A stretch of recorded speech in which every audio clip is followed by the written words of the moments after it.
UP के आगामी विधानसभा चुनाव को मद्देनजर रखते हुए सभी राजनीतिक दलों ने तैयारियां अभी से शुरू कर दी हैं। 2027 में यूपी में विधानसभा चुनाव होने जा रहे हैं और इन विधानसभा चुनाव से पहले राजनीतिक दलों के नेता एक दूसरे पर आरोप प्रत्यारोप लगाते हुए देखे जा रहे हैं।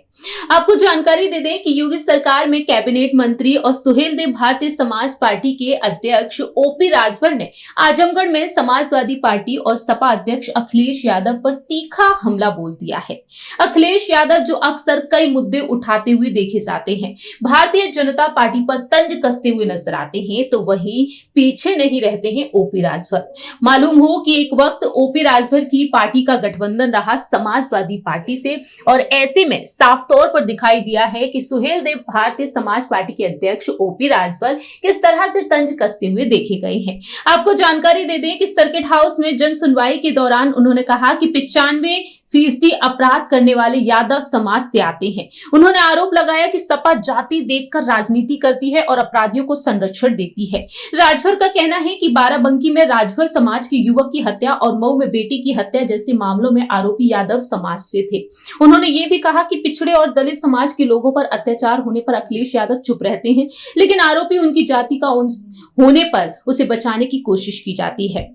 वहीं दूसरी ही तरफ जौनपुर एनकाउंटर मामले पर सपा के सवाल उठाने पर पलटवार करते हुए राजभर ने कहा कि आरोपी रवि यादव पर हत्या के प्रयास और आर्म्स एक्ट समेत 23 गंभीर मुकदमे दर्ज हैं। विपक्ष को पहले आरोपी का आपराधिक इतिहास देखना चाहिए। सड़क पर नमाज पढ़ने के मुद्दे को लेकर उनका कहना रहा कि सरकार के निर्देशों का वह समर्थन करते हैं और हाईकोर्ट ने सार्वजनिक मार्गों पर यातायात बाधित न करने के निर्देश दिए हैं। नमाज मस्जिदों में ही अदा की जानी चाहिए। इनफैक्ट उनका यह भी कहना रहा कि विपक्ष पिछड़े और दलित समाज के लोगों की हत्या और उत्पीड़न की घटनाओं पर चुप्पी साध देता है, लेकिन जब आरोपी किसी विशेष जाति का होता है तो उसे बचाने के लिए पूरी ताकत लगा दी जाती है। इस तरह से राजभर ने अखिलेश यादव पर हमला बोल दिया। वह कहते हैं कि एक दलित जनप्रतिनिधि की हत्या के आरोपियों को बचाने के लिए सपा नेता पुलिस अधिकारियों तक मिलने पहुंच गए। इस तरह से ओपी राजभर ने अपनी बात रखी है। अब आने वाले समय में यह देखने वाली बात होगी कि ओपी राजभर के इस बयान का समाजवादी पार्टी की तरफ से कैसे जवाब दिया जाता है। यूपी में इन दिनों पोस्टर की राजनीति चल रही है और पोस्टर राजनीति को लेकर भी वह साफ तौर पर कहते हैं। वह कहते हैं कि भाजपा सरकार में 2024 से 2026 के बीच हुई राजभर समाज के लोगों की हत्याएं। 27 मई को समाजवादी पार्टी मुख्यालय के बाहर जो होर्डिंग्स लगाए गए उसको लेकर सियासत तेज हुई।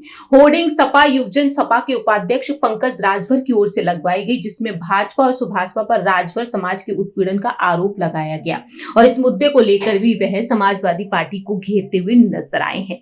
राजभर की इन बातों से आप कितना सहमत हैं? कमेंट सेक्शन में अपनी राय रख सकते हैं।